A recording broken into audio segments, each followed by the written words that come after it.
Welcome to daily current affairs 365। ये 29 अगस्त 2025 current affairs इसका हेडिंग है, लेकिन इसमें जो मेजॉरिटी ऑफ द न्यूज़ है वो आपका 28 अगस्त का है।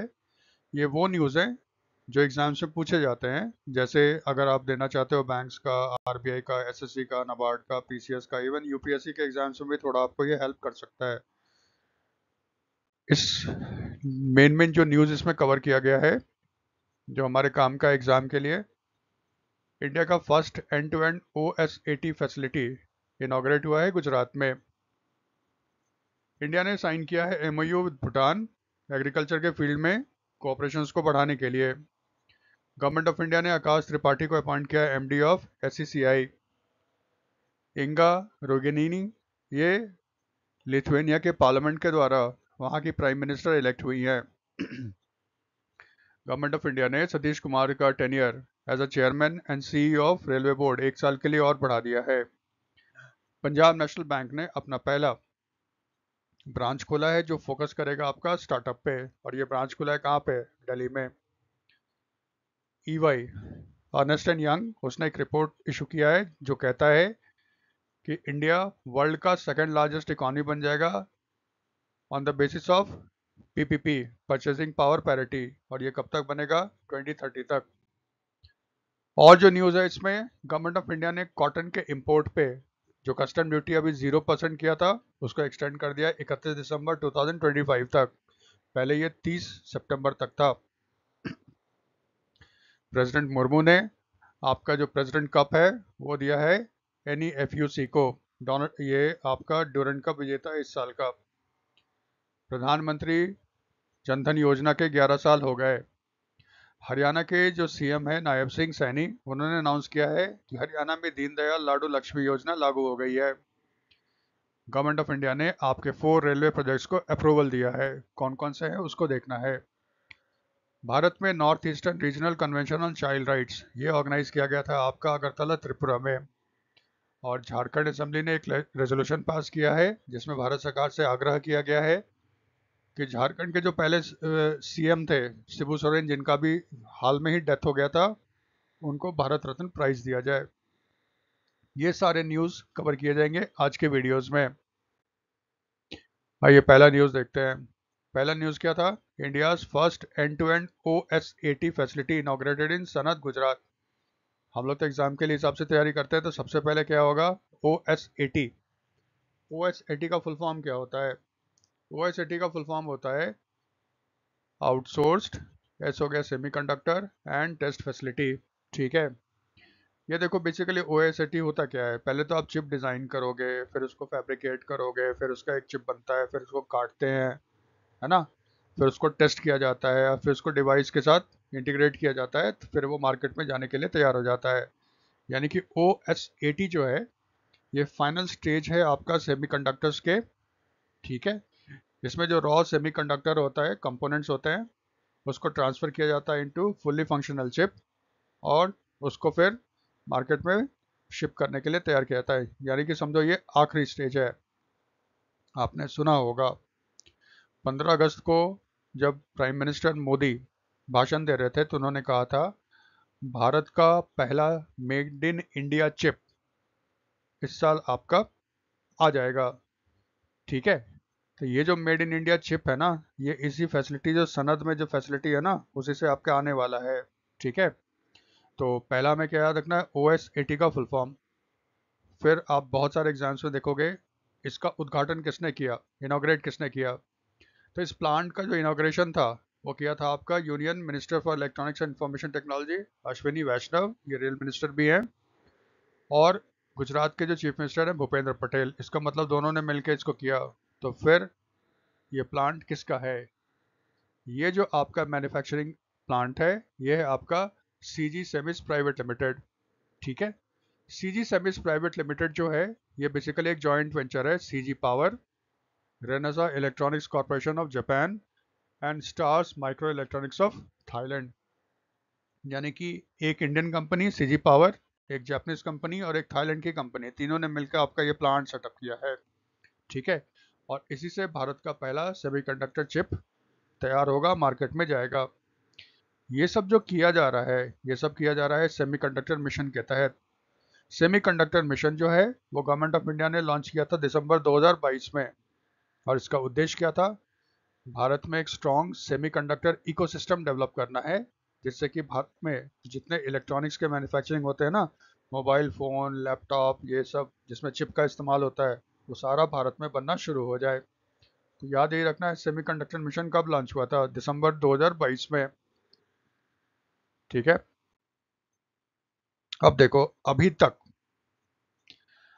भारत में 10 प्लांट को अप्रूवल दिया है भारत सरकार ने, और वो भारत में चिप बनाने का काम करेंगे। चिप देखो एक साथ बनता नहीं है, वो अलग अलग प्रोसेस होता है इसका। तो कुल मिला जुला के 10 प्लांट को भारत सरकार ने अप्रूवल दिया है, ताकि भारत में चिप मैन्युफैक्चरिंग आपका स्टार्ट हो जाए। और हमारा जो डिपेंडेंस है इंपोर्ट पे, चिप बेसिकली कहाँ बनता है? ताइवान। ताइवान सबसे इंपॉर्टेंट कंट्री है। ताइवान, साउथ कोरिया हो गया, या फिर आपका यूएस वगैरह हो गया, ये सब आपके चिप बनाते हैं। ठीक है। भारत सरकार चाहता है कि भारत में भी चिप बनना शुरू हो जाए। तो इसमें अभी तक गवर्नमेंट ऑफ इंडिया ने 10 को अप्रूवल दिया है। एक तो अभी देखा था, सीजी सेमिस प्राइवेट लिमिटेड, ये कहाँ पे है? सनत, गुजरात। सबसे पहले जो प्रपोजल आया था ना, वो आया था एक अमेरिकन कंपनी माइक्रॉन का। उसने कहा था कि हम semiconductor assembly and test facility बनाएंगे सनत में। ये कह रहे हैं जनवरी 2026 में, अगले साल इसमें प्रोडक्शन होना स्टार्ट हो जाएगा। टाटा की एक कंपनी है, टाटा इलेक्ट्रॉनिक्स प्राइवेट लिमिटेड। इसने अपना एक प्लांट सेटअप किया है धोलेरा, गुजरात में। टाटा की एक दूसरी कंपनी है, Tata semiconductor assembly and test private limited. ये भी अपना एक प्लांट सेटअप कर रहा है मोरीगांव, असम में। एक कंपनी है केन्स सेमिकॉन प्राइवेट लिमिटेड। ये भी अपना सेटअप कर रहा है गुजरात में। HCL जो भारत में कंप्यूटर वगैरह बनाता है, सॉफ्टवेयर कंपनी है, उसने पार्टनरशिप किया है फॉक्सकॉन ऑफ ताइवान। याद रखना, फॉक्सकॉन एप्पल के लिए फ़ोन बनाता है, और आईफोन वगैरह जो देखते हो ना, वो बेसिकली मैक्सिमम जो उसका मैन्युफैक्चरिंग होता है वो फॉक्सकॉन करता है। ये भारत में आ गया ना। तो फॉक्सकॉन के साथ HCL ने आपका जॉइंट वेंचर सेटअप किया है, और ये बनेगा कहाँ पे? जेवर इंटरनेशनल एयरपोर्ट। आप जानते हो भारत में एक नया इंटरनेशनल एयरपोर्ट बन रहा है, जेवर। ये उत्तर प्रदेश में, ये वहीं पे बन रहा है। और अभी करीब 10 दिन पहले 6M प्राइवेट लिमिटेड को दिया गया परमिशन। ये सेटअप करेगा भुवनेश्वर, उड़ीसा में। 3D ग्लास सोल्यूशन, ये आपका सेटअप करेगा भुवनेश्वर, उड़ीसा में। Advance system in package technologies, ये सेटअप करने वाला आंध्रा में। और continental device India private limited, इसका पहले से एक प्लांट था मोहाली, पंजाब में, उसी को ये एक्सपैंड करेगा। ये चार देखो अभी रिसेंट आपका हुआ है। ठीक है, 7, 8, 9, 10, ये पहले का आपका है। एक 10 आइडिया रखना। इसका मतलब अगर आप इस चार्ट को देखो, इस स्लाइड को देखो, मैक्सिमम कहाँ हो रहा है? गुजरात में। ठीक है। एक हो रहा है असम में, भुवनेश्वर में 2 है, यूपी में 1 है, आंध्रा में 1 है, और पंजाब में 1 है। ठीक है। ये सारे आपके 10 प्लांट हैं जिसको अप्रूवल दिया है गवर्नमेंट ऑफ इंडिया ने। और होपफुली भारत भी एक चिप बनाने वाली कंपनी के रूप में वर्ल्ड में उभर कर आएगा। सेकंड न्यूज़, इंडिया ने साइन किया है MOU विद भूटान। ठीक है। देखो, ये जो मेमोरेंडम ऑफ अंडरस्टैंडिंग साइन होता है, और अगर हमारे एग्जाम के 2, 3, 4 महीने पहले अगर ये हो रहा है, तो हमें याद करना होगा। क्वेश्चन कैसे पूछेगा? क्वेश्चन पूछेगा, भारत ने अगस्त के मंथ में किस देश के साथ MOU साइन किया था to strengthen cooperation in agriculture and allied sector. देखो, एग्रीकल्चर तो कृषि होता है, एलाइड का मतलब क्या होता है? पशुपालन, एनिमल हस्बेंड्री। फिशरीज, फिशरीज का मतलब हो गया मछली पालन। ठीक है। ये सब जो होता है ना, उसको एलाइड सेक्टर्स बोला जाता है। ठीक है। तो फिर ये आपका भूटान के साथ किया गया है। कभी कभी पूछेगा ना, ये कहाँ पे साइन किया गया था? तो साइन किया गया था भूटान की कैपिटल थिम्पू में। भारत की तरफ से साइन किया था देवेश चतुर्वेदी। ठीक है।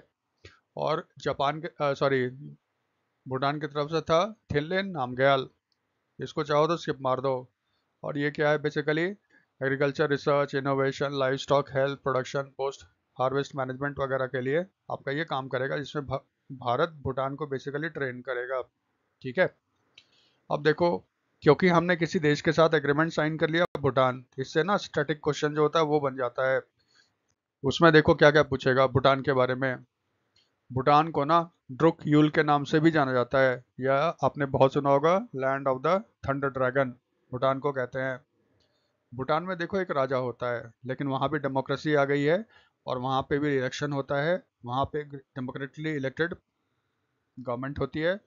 तो प्राइम मिनिस्टर जो है वो सरकार का मुखिया होता है, और जो राजा होता है वो हेड ऑफ द स्टेट होता है, राष्ट्रीय अध्यक्ष होता है। ठीक है, जैसे अपने देश में प्रेसिडेंट है, वो भूटान में मोनार्क हो गया।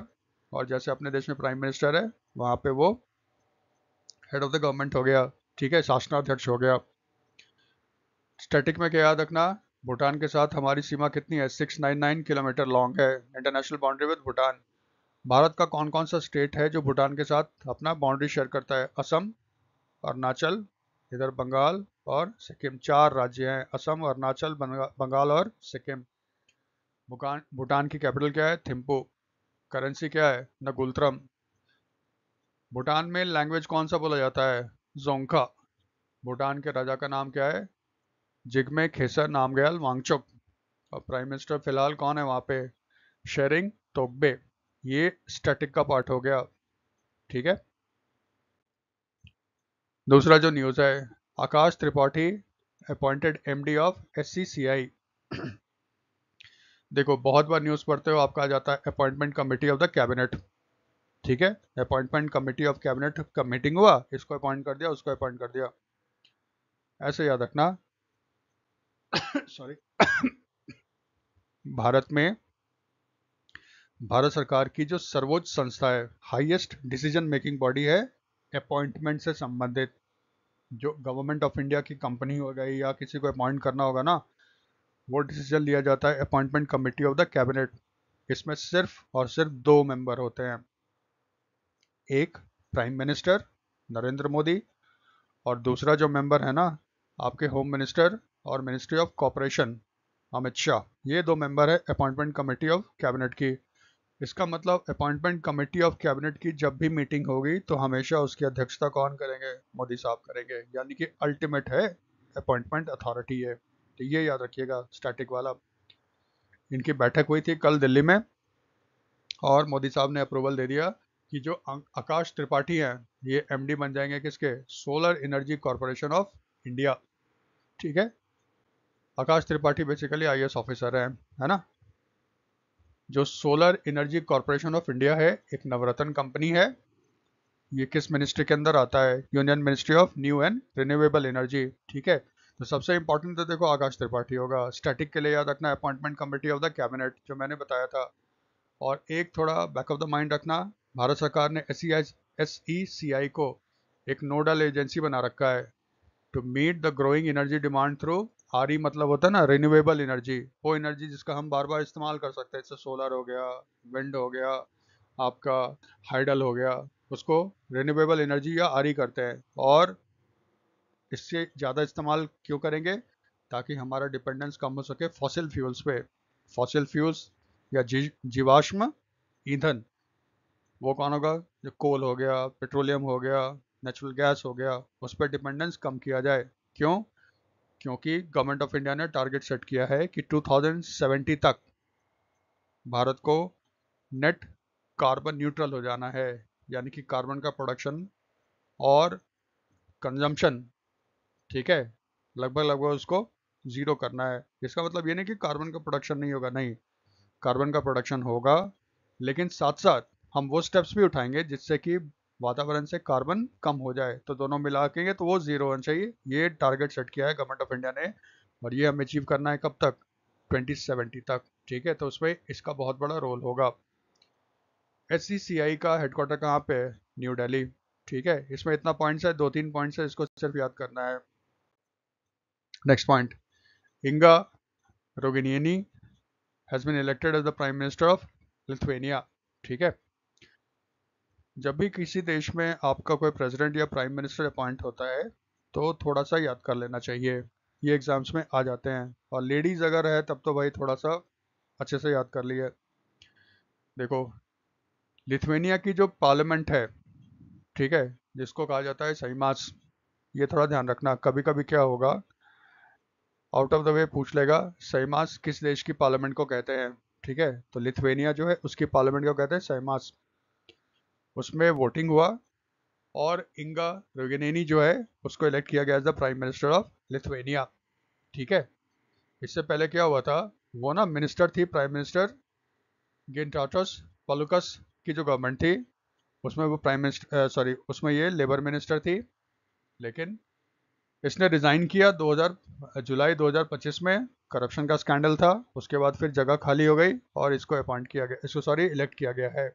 ठीक है, लिथुआनिया आ गया, थोड़ा सा स्टैटिक वाला पोर्शन इसमें आ गया। ठीक है, एक तो नाम है, ठीक है, स्टैटिक। लिथुआनिया जो है ना एक यूरोपियन कंट्री है, और आप कभी कभी शायद सुना होगा Baltic country, Baltic country, Baltic sea है। ठीक है, ये यूरोप में है। उसके 3 देश हैं, एक लिथुआनिया है, एक लैटविया है और एक एस्टोनिया है। ठीक है, ये पहले ना सोवियत संघ के पार्ट हुआ करते थे, यूएसएसआर के। बाद में क्या हो गया, यूएसएसआर आपका टूट गया, तो 1990 में इसने अपना इंडिपेंडेंस डिक्लेयर किया और लिथुआनिया एक आज़ाद देश हो गया। लिथुआनिया आपका प्रो यूरोपियन है, इसलिए ये यूरोपियन यूनियन का मेंबर है और साथ साथ मेंबर है आपका नाटो का।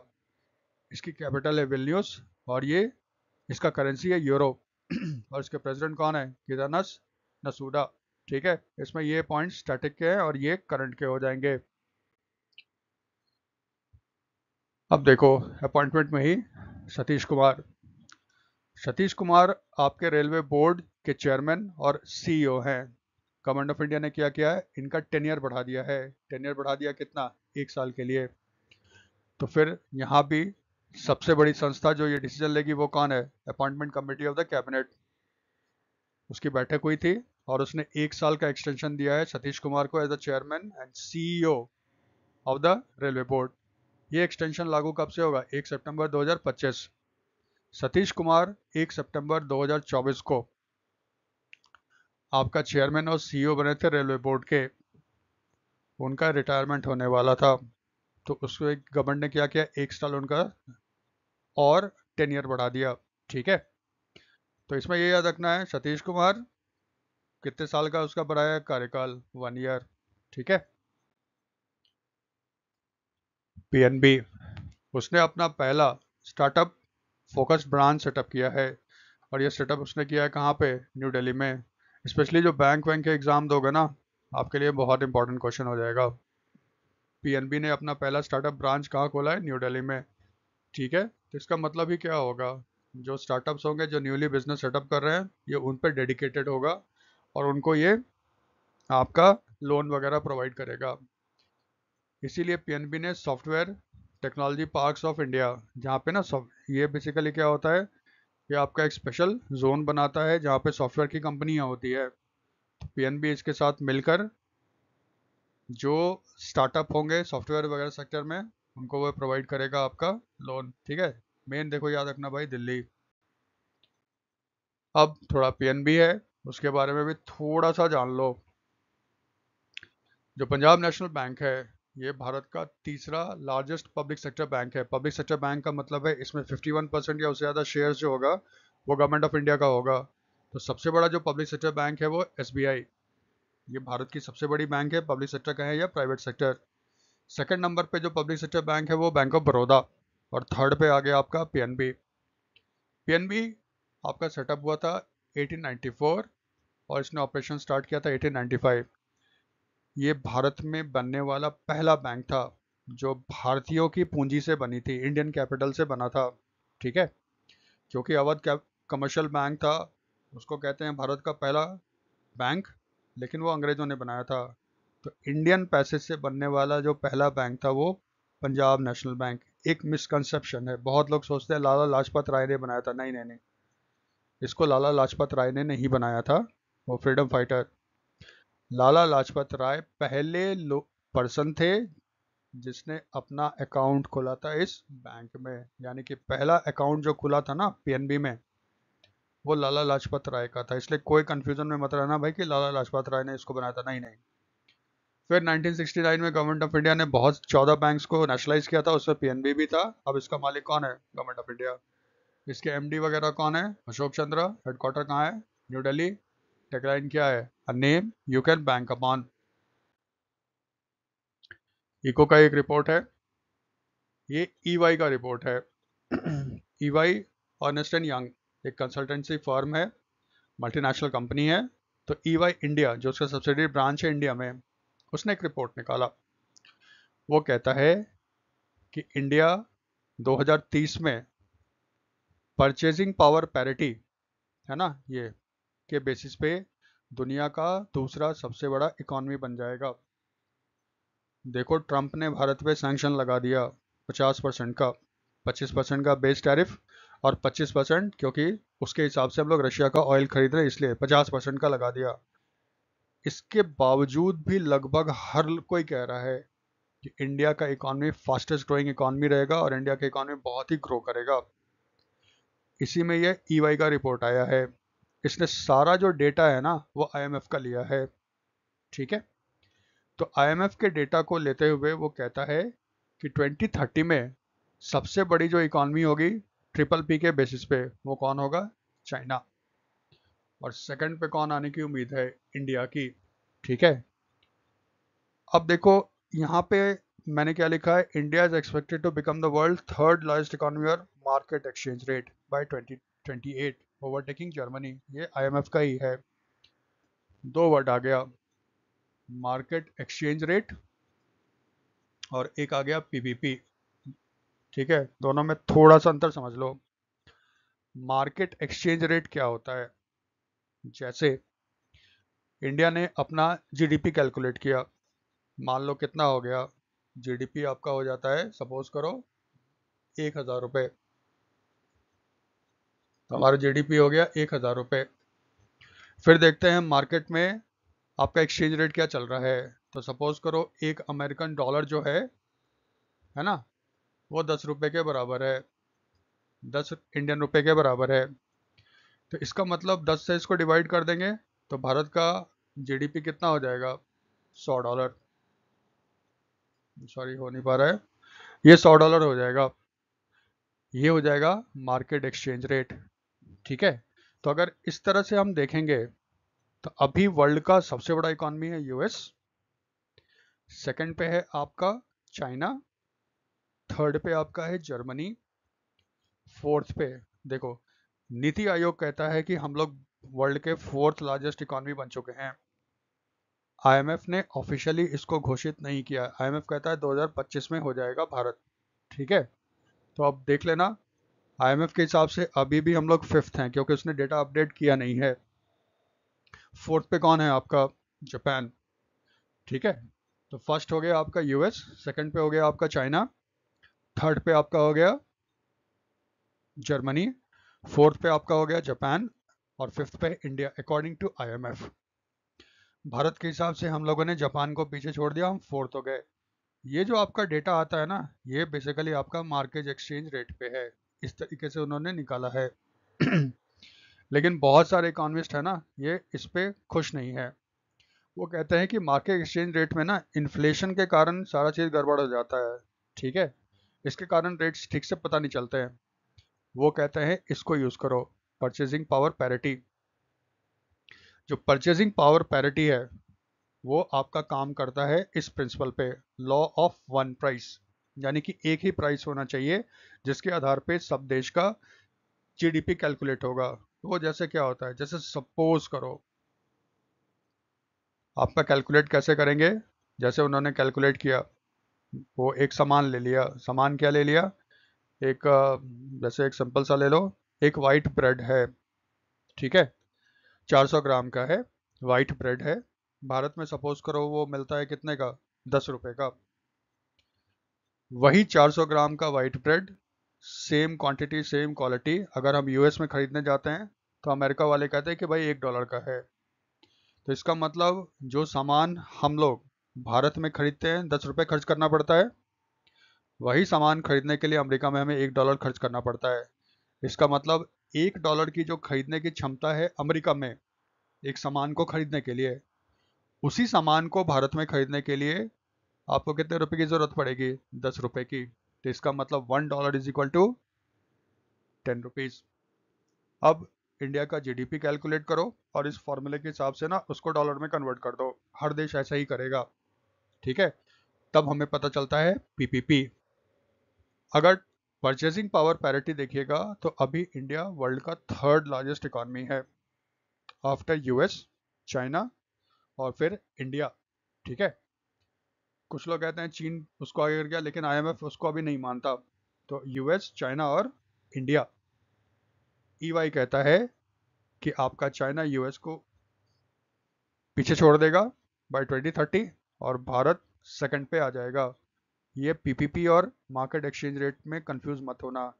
मार्केट एक्सचेंज रेट के हिसाब से हम लोग आईएमएफ के हिसाब से फिफ्थ, नीति आयोग के हिसाब से 4, पीपीपी के हिसाब से हम लोग थर्ड हैं और 2030 में हम लोग सेकंड हो जाएंगे। उसने फिर रीजंस ही बताए हैं कि भारत में इकोनॉमिक ग्रोथ क्यों अच्छा होगा, क्योंकि ये कहता है कि अगर जो वर्ल्ड का मेजर इकोनॉमी है उसमें सबसे ज़्यादा जो वर्किंग पॉपुलेशन है ना, उसको डेमोग्राफिक डिविडेंड बोलते हैं, यानी कि ज़्यादा से ज़्यादा लोग जो काम कर सकते हैं, वो कहता है भारत के पक्ष में है, क्योंकि यहाँ पे मीडियन एज जो है लोगों का 28.8 है, यानी कि ज़्यादा लोग काम करने लायक हैं। ये प्रॉब्लम है चाइना में, जापान में, जहाँ पे लोग बूढ़े हो रहे हैं। जर्मनी में भी पॉपुलेशन का प्रॉब्लम है, यूएस में नहीं है। देखो क्योंकि यूएस में ना बाहर से लोग आ जाते हैं, माइग्रेशन बहुत होता है। ये कहता है कि वर्ल्ड में सेकंड हाईएस्ट सेविंग रेट्स है और गवर्नमेंट डेब्ट टू जीडीपी रेशियो, यानी कि भारत सरकार का जितना कर्ज है और हमारा जो जीडीपी है उसमें अगर करें, वो फिलहाल है 81.3%। ये घट के कितना हो जाएगा 75.8%। ये कहता है कि यूएस यूएस में ज़्यादा ग्रोथ रेट होने की संभावना कम है, क्योंकि वहाँ पे ग्रोथ रेट अभी फिलहाल कम है। चाइना डेमोग्राफी के कारण प्रॉब्लम होगा। जापान स्ट्रगल कर रहा है। जर्मनी का ग्रोथ रेट 0% या माइनस में होने की संभावना है। इसीलिए भारत का फ्यूचर ब्राइट है, हर कोई कहता है। देखो आगे क्या होता है। Government exams cotton import from custom duty till 31 दिसंबर 2025। देखो यहाँ पे क्या हुआ था, ये है ना, जैसे ये तो मैंने अपना डेटा वगैरह लिख दिया है। Government has extended the duty free import of cotton till 31 दिसंबर 2025। 21 अगस्त को गवर्नमेंट ऑफ इंडिया ने एक ऑर्डर निकाला था, जिसमें जो कॉटन ड्यूटी उस समय था ना 11%, उसको घटा के कर दिया था 0%। और कहा गया था इम्पोर्टर ये सामान इंपोर्ट कर सकते हैं 30 सितंबर 2025 तक। इम्पोर्टर ने कहा यह बहुत कम टाइम है, तो गवर्नमेंट ने 30 सितंबर से बढ़ा के कितना कर दिया 31 दिसंबर 2025, यानी 31 दिसंबर 2025 तक भारत के जो कॉटन इम्पोर्टर हैं वो बाहर से आपका ये 0% इम्पोर्ट टैक्स देकर भारत में मंगा सकते हैं। ऐसा क्यों किया गया है? एक तो ये याद रखना, टेक्सटाइल कॉटन का जो इस्तेमाल होता है वो टेक्सटाइल में होता है, गारमेंट इंडस्ट्री में रेडीमेड आपके कपड़े बनाए जाते हैं और एक्सपोर्ट किए जाते हैं। भारत 4 तरह के मेन कॉटन होते हैं, सबका आपका ये ग्रो करता है। भारत में सबके होते हैं ग्रोथ, सब सारे फसल लगाए जाते हैं, लेकिन कुछ कुछ कॉटन ऐसे हैं ना क्वालिटी के हिसाब से वो हमारे देश में नहीं है, तो वो कॉटन ना बाहर से मंगाया जाता है, ठीक है। फिर उसका बनाया जाता है गारमेंट्स और फिर इसको एक्सपोर्ट किया जाता है। अभी हुआ क्या है, डोनाल्ड ट्रंप के कारण देखो हम लोग लगभग $10 बिलियन का गारमेंट एक्सपोर्ट करते हैं यूएस को, और भारत में जो आपका टेक्सटाइल इंडस्ट्री है सेकेंड लार्जेस्ट एम्प्लॉयर है। ट्रंप ने टैरिफ लगा दिया है भारत में 50%। प्रॉब्लम क्या है, अमेरिका सबसे ज़्यादा गारमेंट्स खरीदता है चाइना से, फिर वियतनाम से और फिर बांग्लादेश से। हम लोग उसके बाद आते हैं, ठीक है, 4 नंबर पे हैं। अब चक्कर क्या हो गया, 50% अगर हम पे टैरिफ लगेगा तो हमारा गारमेंट महंगा हो जाएगा, है ना। गारमेंट महंगा हो जाएगा क्योंकि ट्रंप ने सिर्फ 20% लगाया है बांग्लादेश पे और वियतनाम पे, ठीक है। चाइना पे ज़्यादा है, सॉरी।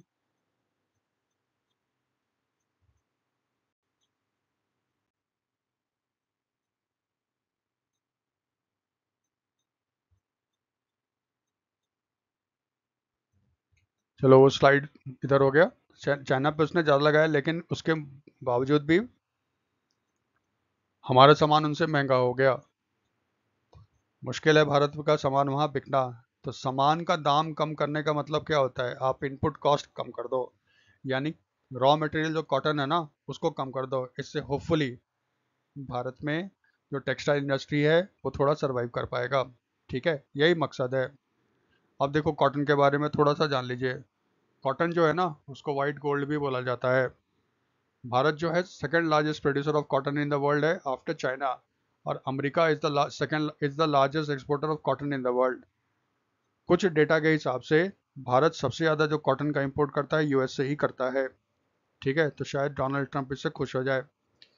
ठीक है, भारत में टॉप 5 कॉटन प्रोड्यूसिंग स्टेट्स कौन कौन से हैं, ये पीआईबी से लिया गया है। 24-25 में सबसे ज़्यादा कॉटन का प्रोडक्शन होता है महाराष्ट्र में, उसके बाद गुजरात, तेलंगाना, कर्नाटक और राजस्थान। ये स्टैटिक वाला है, इसको याद रखना भाई। Top 5 cotton producer plus white gold किसको बोला जाता है, कॉटन को बोला जाता है। ठीक है, next news. President Murmu presents the president cup to NEFUC। NEFUC क्या है, ये एक फुटबॉल क्लब है, उसका नाम है north east United football club.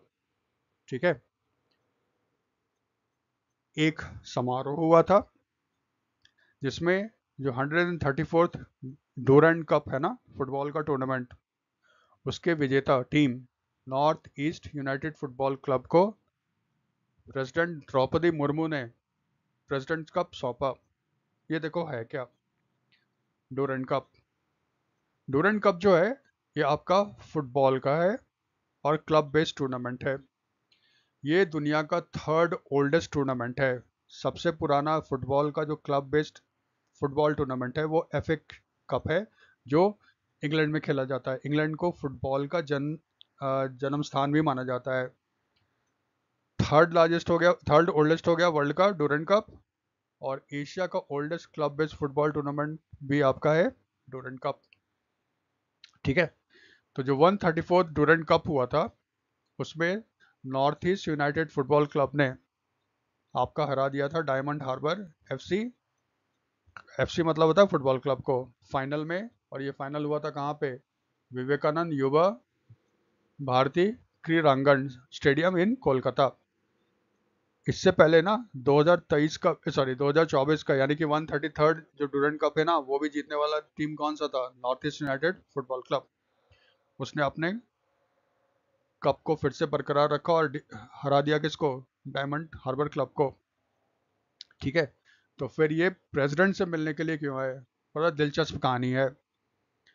ये जो डूरंड कप है ठीक है, ये तो ठीक है, होस्ट वगैरह कौन है ये तो आपने देख लिया। ये जो डूरंड कप है ना, ये शुरुआत किया गया था आपका शिमला में, पहला जो हुआ था ना 1888 में। ये नाम कहाँ से आया, ब्रिटिश इंडिया के उस समय थे फॉरेन सेक्रेटरी। ठीक है, यानी ब्रिटेन हम पे राज करते थे 1888 में। उसके विदेश मंत्री मान लो वो थे आपके मॉर्टिमर डूरंड। ठीक है, एक नाम याद आ रहा है, भारत और अफगानिस्तान के बीच में आपका एक इंटरनेशनल बॉर्डर खींचा गया था, ये जब आपके फॉरेन सेक्रेटरी हुआ करते थे। उस बाउंड्री का नाम था डूरंड लाइन।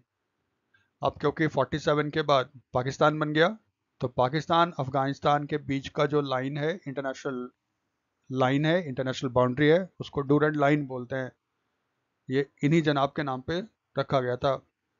फुटबॉल के शौकीन थे, इनके नाम पे स्टार्ट किया गया डूरंड कप, और ये स्टार्ट हुआ था कहाँ पे, शिमला में 1888 में। ठीक है, तो फिर इसमें जो जीतने वाले थे ना उनको दिया जाता था डूरंड कप। बाद में क्या हुआ, क्योंकि ये अधिकतर जो सारे मैच होते थे ना वो आपके शिमला में ही होते थे, तो 1904 में शिमला के लोगों ने एक नया कप बनाया, उस कप का नाम रखा शिमला कप। तो डूरंड कप जीतने वाले को डूरंड कप भी मिलेगा और शिमला कप भी मिलेगा। फिर भारत आज़ाद हो गया। फिर 1956 में, उस समय हमारे प्रेसिडेंट थे राजेंद्र प्रसाद, उन्होंने कहा हम एक और शील्ड आपको देंगे, एक कप और आपको देंगे। उस कप का नाम रखा गया प्रेसिडेंट्स क्लब कप। इसका मतलब जो भी डूरंड कप जीतता है उसको 3-3 ट्रॉफी मिलता है। एक डूरंड ट्रॉफी मिल गया, एक उसको मिल गया शिमला कप, और एक आपका मिल गया प्रेसिडेंट कप। तो डूरंड कप तो उसको मिला ही था, शिमला कप भी मिल गया था, और प्रेसिडेंट मुर्मू ने खुद प्रेसिडेंट्स कप दिया किसको, north east United football club को। ठीक है, ये कहानी है इसके पीछे। ये जो आपका 134th डूरेंट कप है ना, इसके होस्ट कौन थे? बंगाल, झारखंड, असम, मेघालय और मणिपुर। ठीक है, इस पे ध्यान देना। ऑर्गेनाइजर थोड़ा इसमें कुछ कंफ्यूजन रहता है।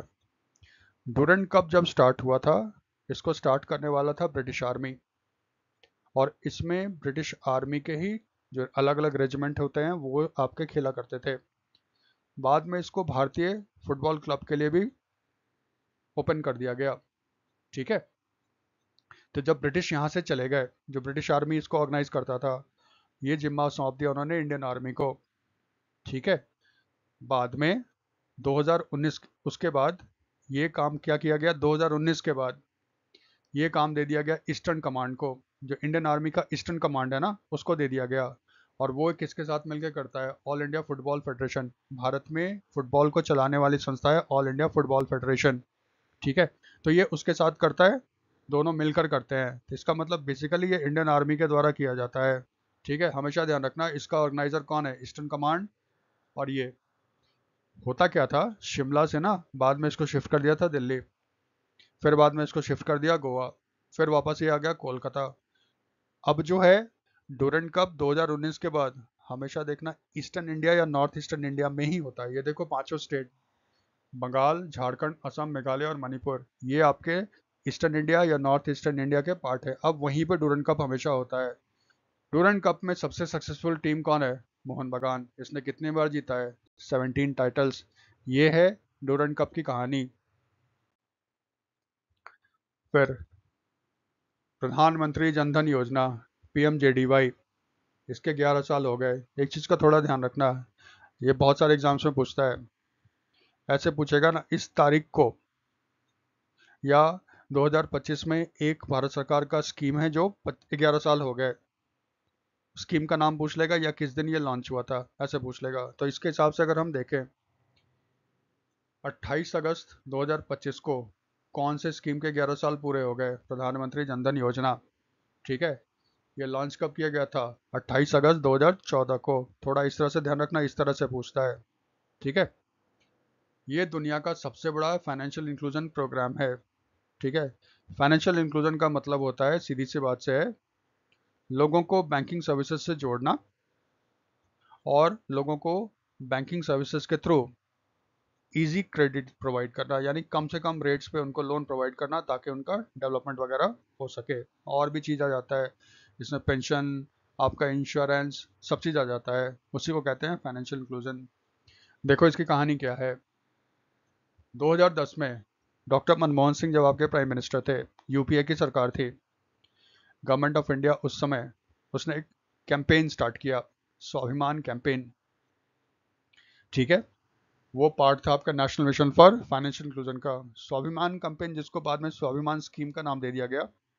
इसमें इसका मेन उद्देश्य ये था, बैंक्स जाएंगे उस एरिया में जहाँ पे आपका ब्रांच वगैरह नहीं है, वहाँ ब्रांच खोलेंगे और लोगों का अकाउंट खुलवाएंगे बैंक में। 2014 में जब NDA की गवर्नमेंट बनी, नरेंद्र मोदी की गवर्नमेंट बनी, स्वाभिमान का नाम बदल के इन्होंने कर दिया क्या? प्रधानमंत्री जनधन योजना, और इसको और एक्सपेंड किया। ठीक है, अब तो उम्मीद नहीं है कि ये पूछेगा कि प्रधानमंत्री जनधन योजना का पहले नाम क्या था। तो अगर मान लो आ जाता है तो फिर नाम क्या होगा? स्वाभिमान स्कीम होगा। ठीक है, इसका फीचर क्या है? फीचर तो यही है कि अब जो है, पहले होता था ना हर घर से एक आदमी का बैंक में अकाउंट होना चाहिए, अब चेंज कर दिया गया है। अब कर दिया गया कि हर व्यक्ति का जो एडल्ट है, एडल्ट मतलब 18 साल से ऊपर का है, उसका बैंक में अकाउंट होना चाहिए। ठीक है, इसके लिए आपका एक नया तरह का अकाउंट खोला गया, उसको बोलते हैं BSBD अकाउंट। ठीक है, basic saving bank deposit account. ये होता है, इसमें आपका मिनिमम बैलेंस की रिक्वायरमेंट नहीं होती है। जो भी आपका BSBD अकाउंट खोलेगा, एक बैंक में एक ही अकाउंट खोल सकता है। इसका मतलब अगर आपने सपोज करो PNB के दिल्ली वाले ब्रांच में ओपन कर लिया, तो फिर भारत के PNB के किसी भी ब्रांच में आपका BSBD अकाउंट, ठीक है, basic saving bank deposit account नहीं खुलेगा। जो भी आपका जनधन योजना के तहत अकाउंट खोलता है, उसको एक रुपे डेबिट कार्ड दिया जाता है। रुपे डेबिट कार्ड NPCI का है, national payment corporation of India का, जिसने आपका रुपे लॉन्च किया, सॉरी UPI लॉन्च किया है। तो उसको दिया जाएगा एक फ्री रुपए डेबिट कार्ड। याद रखना, रुपए डेबिट कार्ड का फीचर होता है कि जिस आदमी के पास रुपए डेबिट कार्ड होगा पीएमजेडीवाई में, उसको 2 लाख रुपए का ना एक्सीडेंटल डेथ इंश्योरेंस ऑटोमेटिकली मिल जाता है। इसमें आपको 10,000 रुपए तक का ओवरड्राफ्ट फैसिलिटी मिलेगा। ओवरड्राफ्ट एक तरह का लोन होता है। रूल ऑफ द थंब क्या है? सेविंग अकाउंट्स में ओवरड्राफ्ट फैसिलिटी नहीं होती। ओवरड्राफ्ट फैसिलिटी नॉर्मली आपका होता है करंट अकाउंट में, जो बिजनेस वालों के लिए बनाया जाता है। कुछ जो एक्सेप्शन है सेविंग अकाउंट्स जहाँ पे आपको ओवरड्राफ्ट की फैसिलिटी मिलेगी, वो आपको जनधन योजना के तहत जो बीएसबीडी अकाउंट है उसमें आपको मिलता है। इसमें आपको इंश्योरेंस स्कीम दी जाती है, प्रधानमंत्री जीवन ज्योति बीमा योजना और प्रधानमंत्री सुरक्षा बीमा योजना। इसके अलावा अटल पेंशन योजना भी इसके साथ ऑफर किया जाता है। भारत सरकार ने ऐड निकाला था कि 13 अगस्त 2025 तक कितना हम लोगों ने अचीव किया है।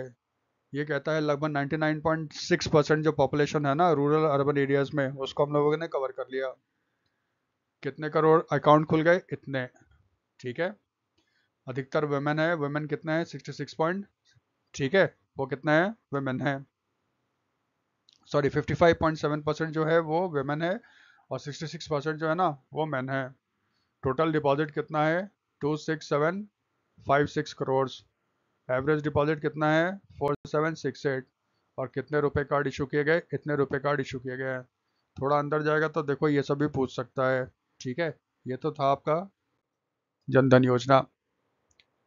नेक्स्ट, हरियाणा के सीएम है नायब सिंह सैनी। उन्होंने कल ऑफिशियली लॉन्च कर दिया है दीनदयाल लाडो लक्ष्मी योजना। देखो, उन्होंने अनाउंस किया कि भाई हमारी तरफ से तो ये लॉन्च हो गया है, लेकिन पब्लिक के लिए कब से खुलना शुरू होगा? 25 सितंबर 2025 से। क्यों?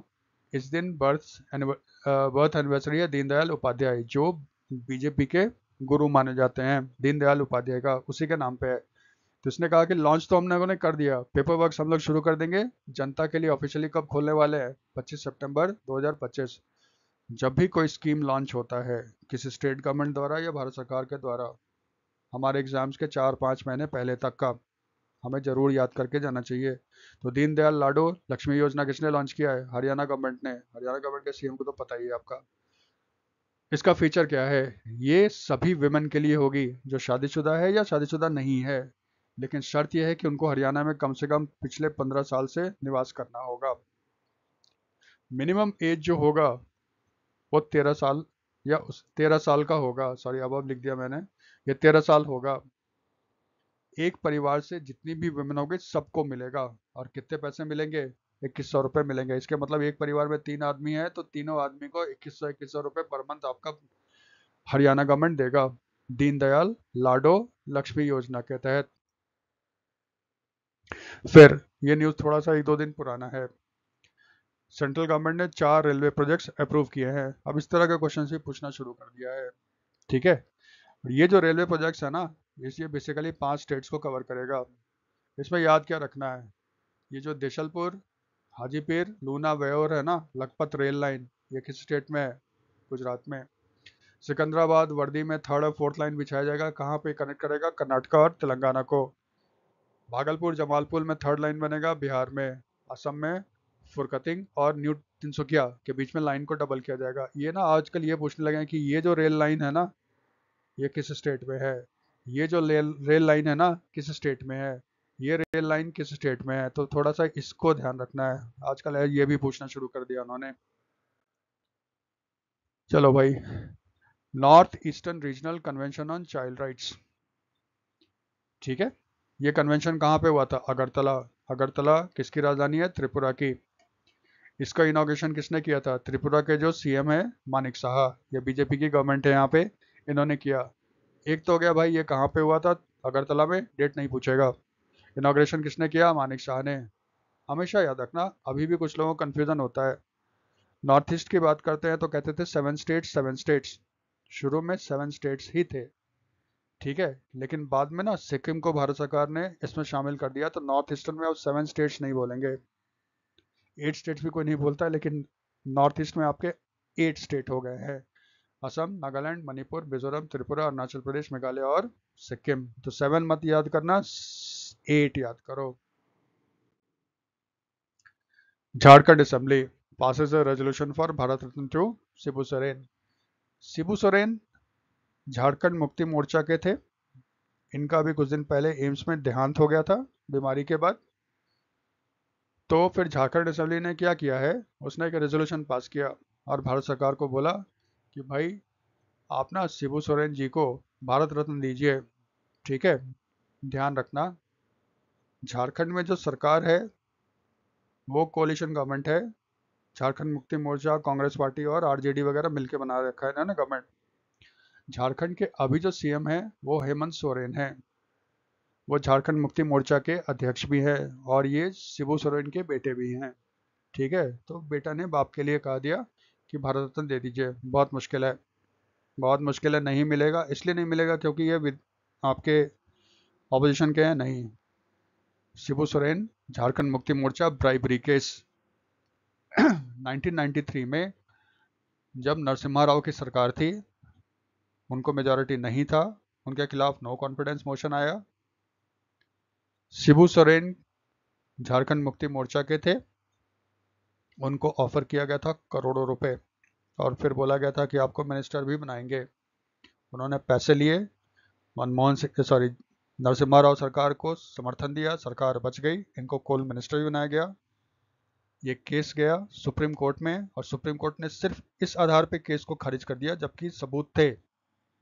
सुप्रीम कोर्ट कहता है कि संसद के अंदर जो होता है वो हमारे अधिकार क्षेत्र में नहीं है। इस टेक्निकल ग्राउंड पे ये बच गए थे शिबू सोरेन, इसलिए शिबू सोरेन को तो कभी नहीं मिलने वाला।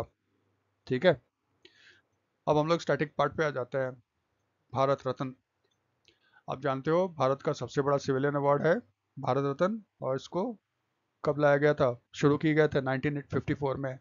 बाकी में देखो क्या होता है, पद्मा अवार्ड जो होता है, पद्म विभूषण, पद्म भूषण, पद्म श्री, ये 3 है ना। इसके लिए कमेटी बनता है, वो रेकमेंड करता है प्राइम मिनिस्टर को, फिर प्राइम मिनिस्टर कहते हैं वो सबके प्रेसिडेंट को। इसमें क्या होता है, सीधा प्राइम मिनिस्टर जो है ना वो रेकमेंड करता है किसको, प्रेसिडेंट को, कि किसको मिलना चाहिए भारत रत्न। और एक साल में मैक्सिमम कितने लोगों को मिल सकता है भारत रत्न, 3 से ज्यादा लोगों को नहीं मिल सकता। ठीक है, चलो अभी तक यानी कि जब तक ये 28 अगस्त 2025 तक टोटल 48 लोगों को ये अवार्ड मिल चुका है। स्टैटिक वाला पोर्शन हो गया। फर्स्ट अवार्डी कौन है, पहला जो था ना चक्रवर्ती राजगोपालाचारी, डॉक्टर राधाकृष्णन और डॉक्टर चंद्रशेखर वेंकट रमन, सीवी रमन भी है ना ये फेमस। ठीक है, सीवी रमन, इनको मिला था और ये मिला था 1954 में। थोड़ा ट्रिकी है, इसमें कभी कभी आपको क्वेश्चन पेपर में दिख जाएगा भारत के पहले आदमी जिसको मिला गया है आपका भारत रत्न। तो जो इंडिया ईयर बुक है या भारत सरकार का भी जो भी पब्लिकेशन है आप देख लो, सबसे पहले नाम लिया जाता है चक्रवर्ती राजगोपालाचारी को। अगर कभी एग्जाम में आए और तीनों ऑप्शन आ जाए, आंख बंद करके चक्रवर्ती राजगोपालाचारी पे आप टिक मार देना, क्योंकि ये भारत सरकार कहता है, मैं नहीं कह रहा हूँ, आप कहीं भी चेक कर सकते हो उसको। ठीक है, लेकिन तीनों को एक ही साल दिया गया था, तो इनको पहले बुलाया गया था। थोड़ा सा बैक थोड़ा पता कर लीजिए। देखो जब भारत था, ब्रिटेन का जो दूत था उसको कहते थे गवर्नर जनरल। भारत आज़ाद हो गया, उस समय गवर्नर जनरल जो थे वो थे लॉर्ड माउंटबेटन। तो जब वो हो गया तो उसके बाद नेहरू ने कहा कि आप थोड़ा देर रहो, क्योंकि पावर का ट्रांजिशन हो गया ना 1915 अगस्त 1947 को। तो इन्होंने रिक्वेस्ट किया आप रहो ताकि कंटिन्यूटी बना रहे। लॉर्ड माउंटबेटन के बाद गवर्नर जनरल बने आपके चक्रवर्ती राजगोपालाचारी, एकमात्र इंडियन और लास्ट गवर्नर जनरल इंडिया के वो चक्रवर्ती राजगोपालाचारी है। उसके बाद तो फिर प्रेसिडेंट बनने शुरू हो गए थे ना। तो हमेशा याद रखना, first and last Indian governor general वो चक्रवर्ती राजगोपालाचारी है। शायद इसीलिए इनको पहले बुलाया गया होगा। डॉक्टर राधाकृष्णन, इनको फिलोसफर प्रेसिडेंट भी बोला जाता है ना। डॉक्टर सर्वपल्ली राधाकृष्णन भारत के पहले वाइस प्रेसिडेंट थे। प्रेसिडेंट थे डॉक्टर राजेंद्र प्रसाद, उसके बाद बने ये सर्वपल्ली राधाकृष्णन। और आप जानते हो लगातार 2 बार ये आपके वाइस प्रेसिडेंट थे डॉक्टर राधाकृष्णन, बाद में उसके बाद ये प्रेसिडेंट भी बने थे। ठीक है, सेकंड प्रेसिडेंट ऑफ इंडिया। फिर doctor C Venkat Raman. Doctor C Venkat Raman जो है ना, चंद्रशेखर वेंकट रमन, ये फेमस साइंटिस्ट है। इन्होंने आपका डिस्कवर किया था स्कैटरिंग ऑफ लाइट। ठीक है, स्कैटरिंग ऑफ लाइट इन्होंने डिस्कवर किया था। इसके लिए उनको 1930 में नोबेल का फिजिक्स का प्राइज भी मिला था। ठीक है, तो ये नोबेल प्राइज विनर हैं सीवी रमन। इन्होंने स्कैटरिंग ऑफ लाइट डिस्कवर किया था 28 फरवरी 1928 को। ठीक है, तब उन्होंने डिस्कवर किया था। और बाद में फिर 30 में इनको नोबेल प्राइज मिला फिजिक्स का।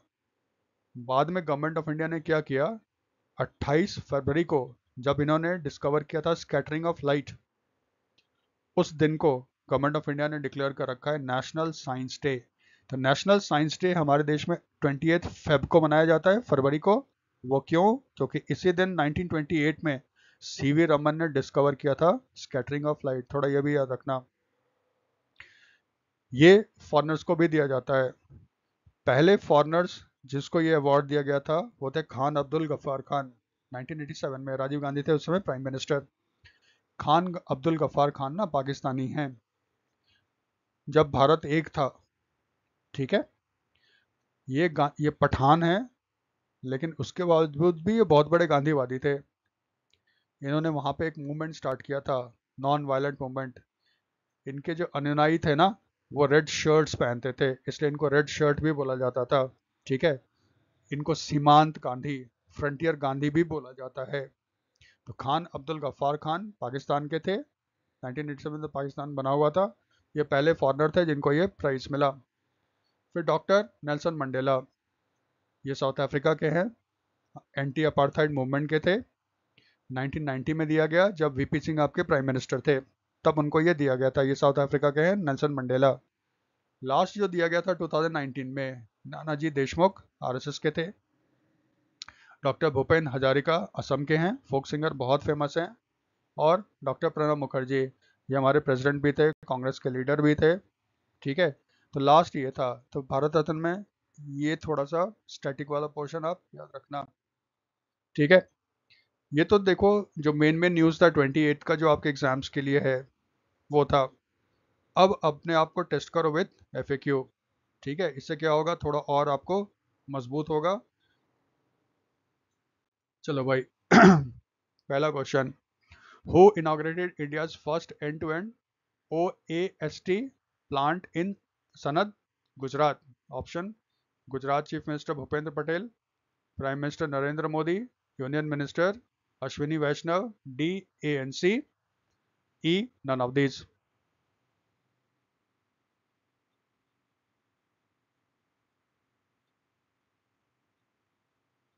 ठीक है, ये क्वेश्चन है, ईमानदारी से करना। इसका आंसर देख लें, डी एएनसी। आप जानते हो इसको जॉइंटली इनॉग्रेट किसने किया था? अश्विनी वैष्णव ने और भूपेंद्र पटेल ने। Second question, when was the semiconductor mission launched in India? बहुत इजी है, अप्रैल 2022, बी हो गया दिसंबर 2022, सी हो गया अप्रैल 2023, डी हो गया जुलाई 2023, ई हो गया none of these.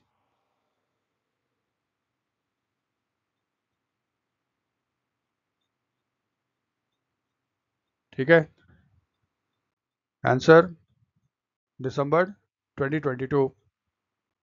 Next question, which Indian company will launch the first made in India semiconductor chip in 2025? CG Semis Private Limited, Micron India Limited, Kenny's Semicon Private Limited, 3D Glass Solution Incorporated, Continental Device India Private Limited। तो भारत का पहला semiconductor chip कौन सी company launch करेगा? ये तो बहुत famous है, देखना जरूर पूछेगा इसको। आंसर आप जानते हो, सीजी सेविस प्राइवेट लिमिटेड, और इसका प्लांट कहाँ है? सनद, गुजरात में।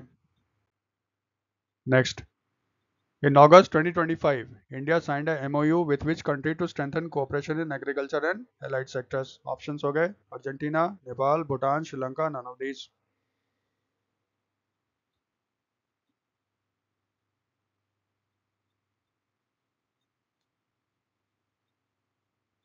इसका आंसर क्या है? Bhutan. Next, static. What is the currency of Bhutan? A हो गया रुपया, बी हो गया ट्रुक, सी हो गया दिनार, डी हो गया ngultrum, none of this.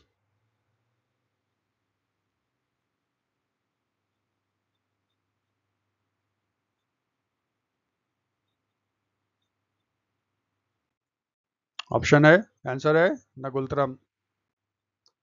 Sixth question, who has been appointed as the MD of solar energy corporation of India? Ashok Kumar Chandra, Akash Tripathi, Satish Kumar, N Keshavan, none of these.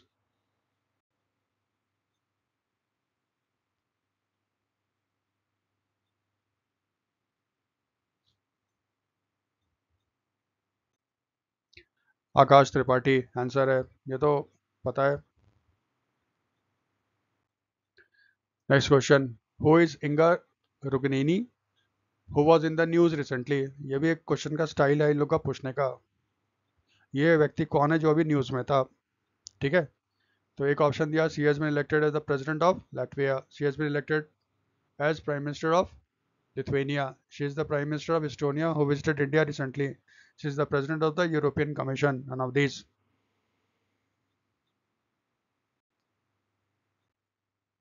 Answer क्या है? B, elected as the prime minister of Lithuania, Baltic country है ना ये। Which country's parliament is also known as Seimas? Static बना देगा, इस तरह से भी पूछ सकता है। ऑप्शन है Nigeria, Latvia, Luxembourg, Lithuania, none of this.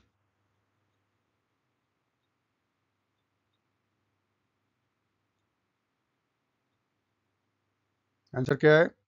Lithuania. Ninth, Government of India has extended the tenure of Satish Kumar as the chairman and chief executive officer of the Delhi Board for, कभी कभी पूछ लेगा ऐसे, कितने साल तक कार्यकाल बढ़ा दिया? 6 months, 1 year, 2 years, 3 years, none of these.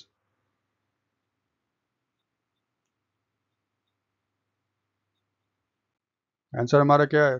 1 year। 10, चलो, in which place has the PNB opened its first branch focused on startups? Punjab, Chandigarh, Delhi, Haryana और बेंगलुरु।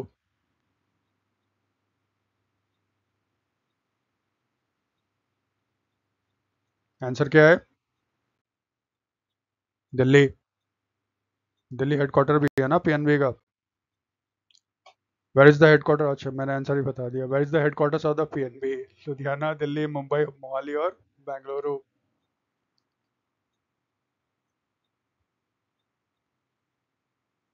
चलो ठीक है, आंसर तो पहले ही बता दिया, दिल्ली।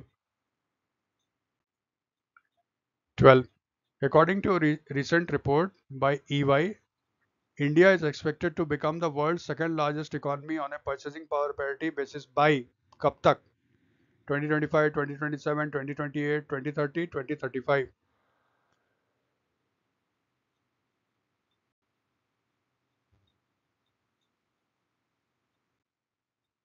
2030 ये आंसर है। 2030 इंडिया चाइना के बाद सेकेंड लार्जेस्ट इकोनॉमी बन जाएगा on purchasing power parity according to EY।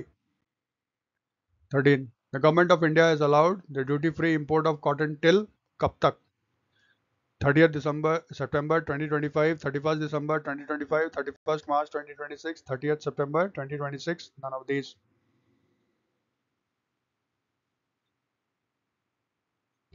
Answer क्या है? 31st December 2025।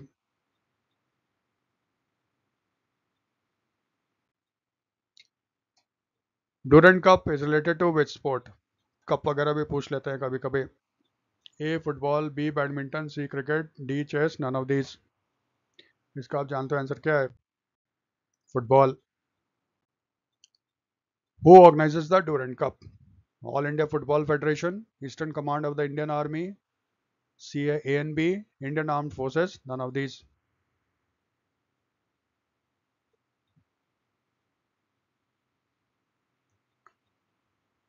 आंसर क्या है भाई? ANB, jointly by the Eastern Command of the Indian Army and the All India Football Federation। 16, on 28th August 2025, which central government scheme has completed 11 years? Atal pension योजना, प्रधानमंत्री जनधन योजना, प्रधानमंत्री जीवन ज्योति बीमा योजना, stand up India, startup India, none of these.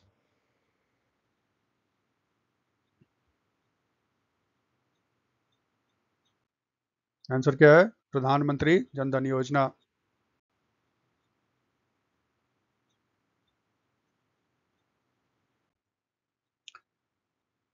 17th, which state government has launched Deen Dayal Lado Lakshmi Yojana? Haryana, Rajasthan, Delhi, Madhya Pradesh, none of these. कौन सा ऑप्शन होगा?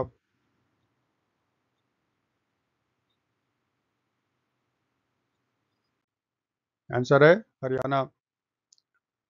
18th, the recently approved Deshalpur, Hajipir, Luna and Vayor Lakhpat rail line is in which state? Bihar, Assam, Karnataka, Gujarat, Karnataka. Sorry, Karnataka repeat हो गया है, कोई बात नहीं, none of these कर देना ई।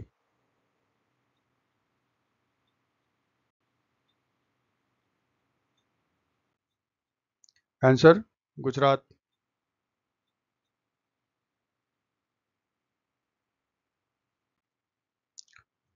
Who inaugurated the North Eastern Regional Convention on Child Rights, which was held in August 2025? Union Home Minister Amit Shah, Union Labour Minister Mansukh Mandviya, Tripura Chief Minister Manik Sarkar, Assam Chief Minister Himanta Biswa Sarma, none of these.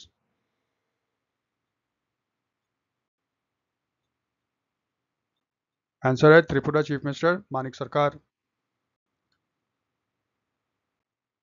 Last question, which state legislative assembly has passed a resolution asking the government of India to confer Bharat Ratna on Shibu Soren? Jharkhand, Bengal, Punjab, Assam, none of these.